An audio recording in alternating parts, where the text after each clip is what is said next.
Good morning, everyone. I'm Terence Kernahan, MPP for London North Centre, and I'm honoured to be joined here today by some leaders in education, including members of ETFO Thames Valley Teacher Local, President Mike Thomas, Vice President Jennifer Hillner, Lead Negotiator and Grievance Officer Mark McLeod, Health and Safety Officer Sue Varley, as well as educators Kathy Shields-Rose, Jillian Fleury, Tracy Holmes, Haley Van Alstyne, Dawn Marie Deagle, and Jen Aston, as well as York ETFO President Jennifer Smalley-Higgs. Education is a cornerstone of a free and democratic society. But since Conservatives took power in 2018, there have been overt and covert attacks on our treasured education system. Whether by direct cuts or cuts through neglect, the end result is the same. Students, parents, and educators bear the brunt of the attacks on education. Today, I am joined by some great folks who are witnessing, in real time, the disastrous cuts and neglect from the Ford Conservative government. The question we must consider is, what happens to our young people? What happens in their developing minds, given the current realities of the classroom in Ontario? Television, movies, and video games all include content warnings so that parents can decide whether or not they want their young person engaging with difficult material. But each and every day in Ontario's classrooms, students hear vile profanity and witness violence, sometimes students against other students, sometimes against the caring adults in charge of the classroom. Educators are talented, resourceful, and try to fix any problem that is set before them. But with classrooms bursting at the seams, fewer and fewer resources, education is reaching a breaking point. Under this Premier and Minister of Education, we have seen the Special Education Advisory Committee live streams canceled, barring overworked parents of young people living with special needs from participating at home. All this was done with no reasoning, no justification, and no explanation whatsoever. The chair of the SEAC raised concerns about the culture of secrecy and significantly reduced transparency under the government-appointed supervisor, but the minister refused to answer the question. When pressed about the struggles students and educators face in Ontario's classrooms, including vicious assaults, emergency evacuations, and young people hurling vile and abusive language in their classrooms, the education minister instead spoke about cell phones, additional distractions, and punishments for kids who skip school. PC MPPs barely tried to hide their contempt for our education system. One MPP blogged about how expensive education was, and the education minister even said larger classrooms would lead to greater student resilience. Today, we're honored to hear some of the voices that are dealing with what is happening in Ontario schools in the face of less funding, fewer caring adults, and fewer resources to help students who are struggling. I'd like to invite to the podium Haley Van Alstyne to talk about what she is witnessing in her classroom. Haley.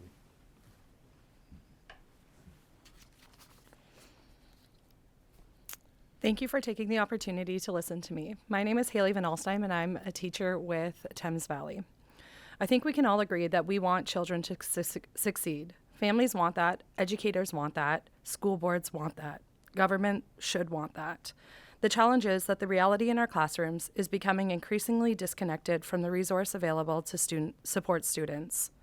Every day, students are waiting for supports they need to learn, communicate, participate, and thrive. And every day they wait is a day they cannot get back. When people hear that primary class sizes are capped at 20 students, it sounds reassuring, and smaller class sizes absolutely matter. They make a big difference. But class size alone does not tell the whole story. In one primary classroom in our school, there are now 22 students. 8 of those students are autistic. Several are non-speaking and require significant support throughout the school day. The challenge is not simply the number of students in the room. The challenge is ensuring that the level of support available matches the level of need present. A classroom of 20 students is not always the same as another classroom of 20 students.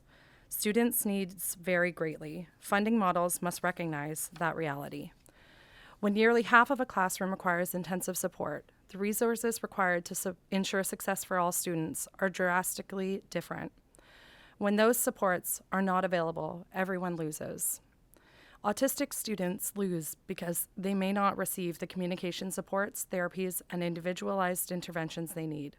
Their classmates lose because their teacher's attention is constantly being pulled in multiple directions. Educators lose because they are being asked to meet increasingly complex needs without corresponding increases in staffing and specialized support. And families lose because they are left waiting for services that should already be in place. Students are waiting for access to speech language pathology. They are waiting for OT services, physiotherapy, nursing supports, behavioral supports, and mental health services. These are not optional expenses. For many students, these services are the difference between merely attending school and being able to fully participate. We often talk about inclusion, and inclusion matters, but inclusion without support is abandonment. Placing students with complex needs into classrooms without the staffing services and resources required for them to be successful is not true inclusion. True inclusion means providing students with the support they need to learn, communicate, belong, and thrive. I think about one student in our community who lives with cerebral palsy. This is a child who should be focused on learning, making friends, and being a kid.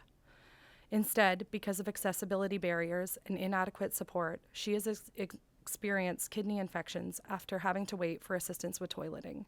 This is not simply an accessibility issue. It is a dignity issue. It is a health issue. And ultimately, it is a human rights issue. Every student has the right to access their education safely with dignity and without preventable barriers. When students cannot access basic care, communication supports, therapies, or accessible facilities, we must ask ourselves whether we are truly meeting our obligation to the children we serve. And are we truly meeting our obligation to the children we serve? These stories are not shared to assign blame. They are shared because they represent the lived reality of students and families across our province. This is not educators versus government. It is not families versus school boards. It is not one side against another. We are all on the same team. But being on the same team means being honest about what is happening. Education is not a business. Children are not products. And student success cannot be measured solely through efficiencies, averages, or cost-saving measures. The true measure of success is whether students receive the support they need when they need it. If we are serious about meeting students' needs, then our actions must match our words. We need funding models that reflect student complexity. We need more educational assistance. We need greater access to speech language, pathology, occupational therapy, physiotherapy, nursing support, and mental health services. We need schools that are fully accessible and equipped to uphold every student's right to dignity, safety, inclusion, and equal access to education. These are not future challenges. They are affecting our students today. The students in our classrooms deserve nothing less. Every child deserves the support they need. Every child deserves to belong, and every child deserves the opportunity to succeed. Thank you. Thank you very much, Haley. Very much appreciate you taking the time to show the reality of what is happening in Ontario's classrooms. Next, I'd like to call to the stage Jen Aston.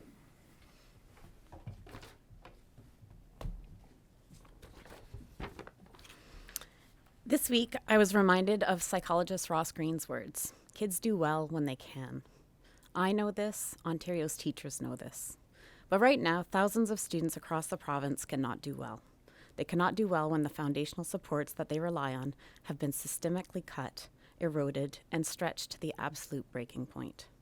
Let's be clear about the reality in Ontario classrooms today. Classes are larger, students' needs are vastly more complex, and special education funding has been frozen in time. Multiple school boards are running massive chronic deficits just to keep their heads above water, because provincial funding simply ignores the actual human needs of the students we serve.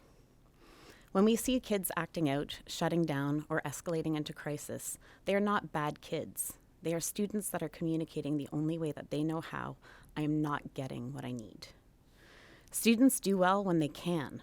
When they are not doing well, we do not blame the students. We look at the plans and supports that are supposed to be in place for them. supports that are far too often no longer exist, are completely inaccessible, or come with wait lists so long they may as well not exist at all. Supports that appear sporadically, inconsistently, or only through private services that many families cannot afford. Yet look at the legislative response. Putting Students First Act, a piece of legislation that, ironically, has almost nothing to say about the actual well-being of our students. Instead, it focuses heavily on school board structures, post-pandemic absenteeism trends, and the micromanagement of cell phones and classroom resources. It devalues public education, impacts the professionalism of teachers, and fundamentally turns a blind eye to the crisis.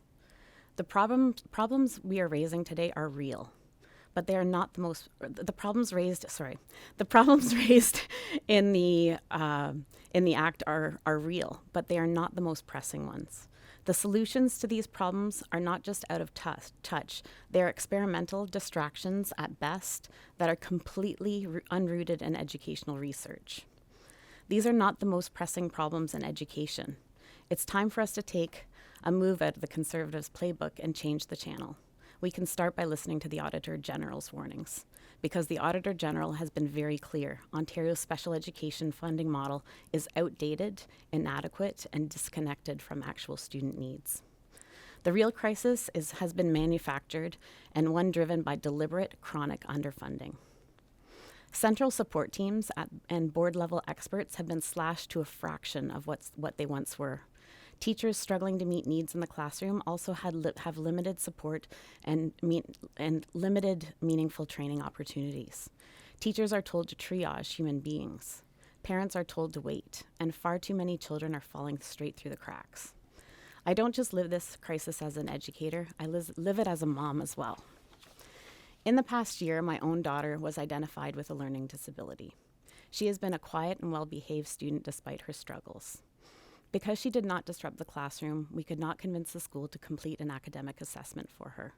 When she finally accessed an extra help group, she progressed too quickly because she was finally getting the targeted instruction she needed. However, before the end of the year, she was removed from the group to make room for students with greater needs. We were the lucky ones, but only because my husband and I are both union members.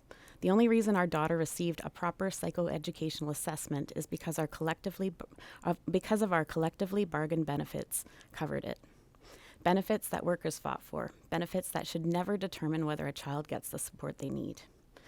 Our daughter was assessed in months. She now has an IEP, she's getting the support at school she needs, and we've been able to access private tutoring through an agency that supports children with learning disabilities.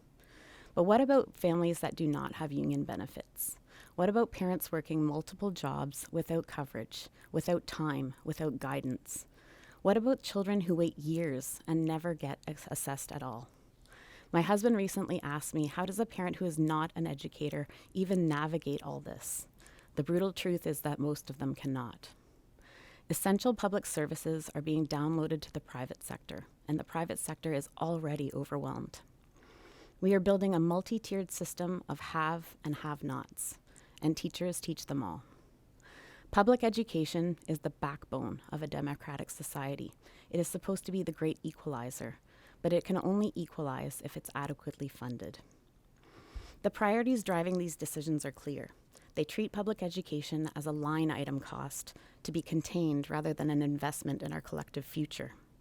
This government has not been able to grasp that investing in public education is an investment in Ontario's future. Instead, they are opening the back door to privatization, monetizing the vulnerabilities of children, and turning our schools into a marketplace. It is deeply concerning. Let us cut through the rhetoric. Ontario has the money. This is not a budget crisis. It is a political choice. A choice to underfund, a choice to ignore evidence, a choice to let children struggle when they have every right to do not just well, but thrive. And so today I'm asking for everyone listening that we need to demand better. Fund our schools. Restore the supports our children deserve. Stand with educators, stand with families, stand with every child who is waiting for the adults in power to finally put students first. Our kids cannot wait any longer. The time to act is now. Thank you. Thank you very much, Jen, for your powerful words, and I'm quite glad to hear that your daughter was able to access the supports through collectively bargained entitlements. So thank you very much for sharing those powerful words. Next, I'd like to turn it over to Dawn Marie Deagle. Dawn Marie.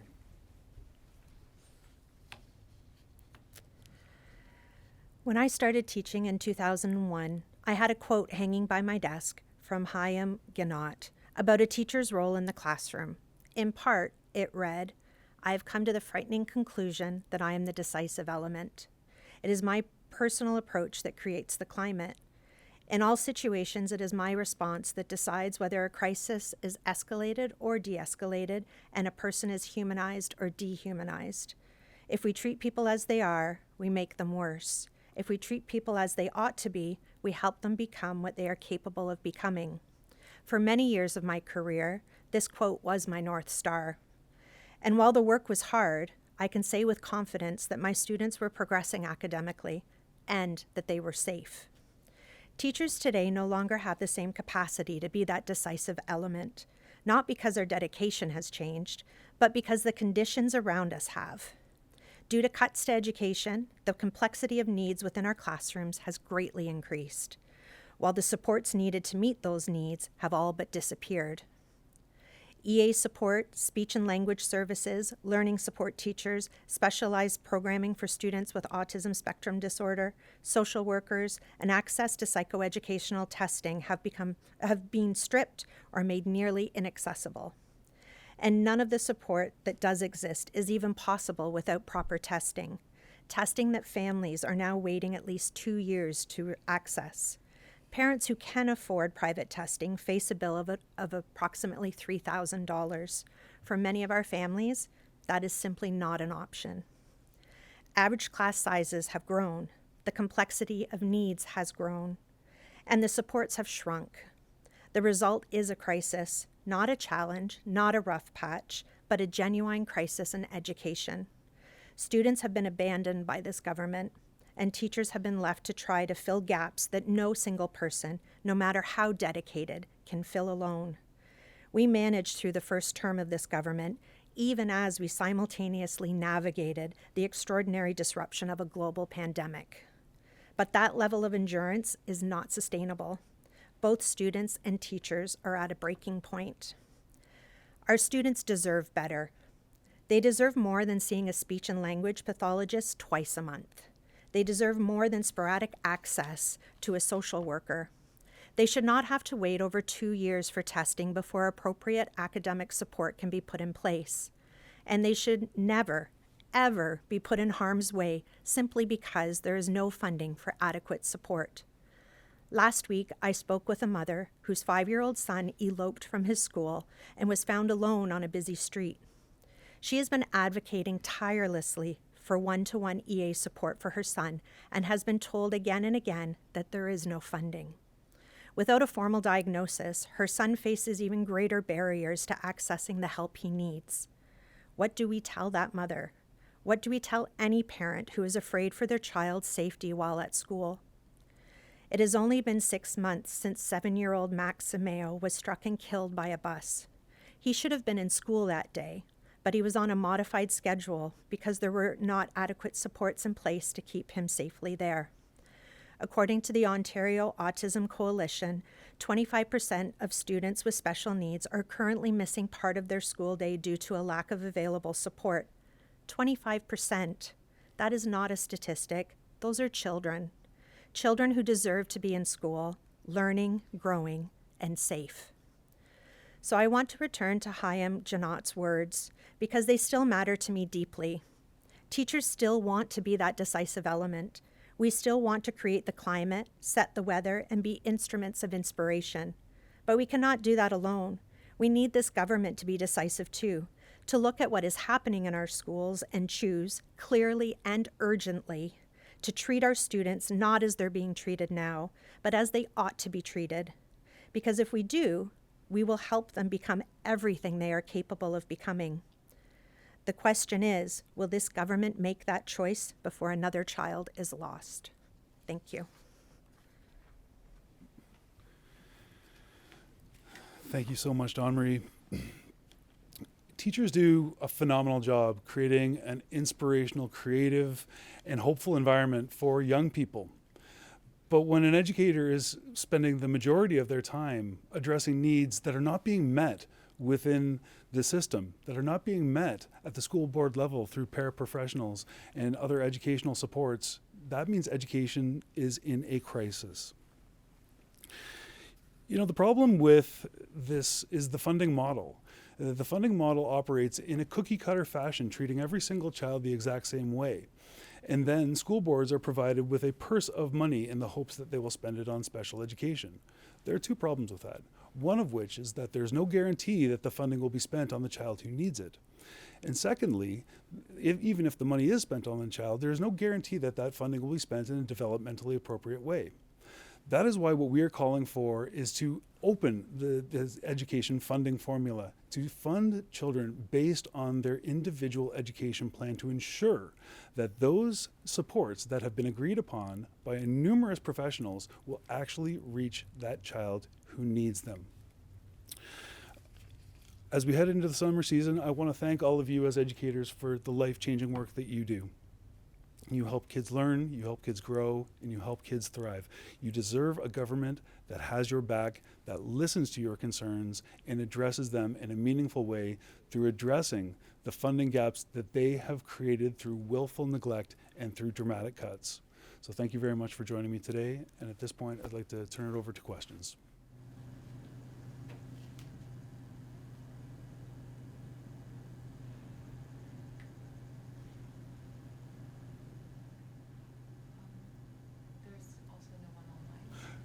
Don't believe that we have any questions online, but again, I want to thank all of our speakers today. Thank you to everyone who's made the journey here to Queen's Park. It is a pity that, I guess the Premier wanted to turn tail and run. He heard you were coming, and so he decided to take off and head to his multi-million-dollar cottage. But I really want to thank you for the work that you do each and every single day. You are creating the world of the future, and I hope that you get a government that will support you in that fundamental work. Thank you so much, everyone.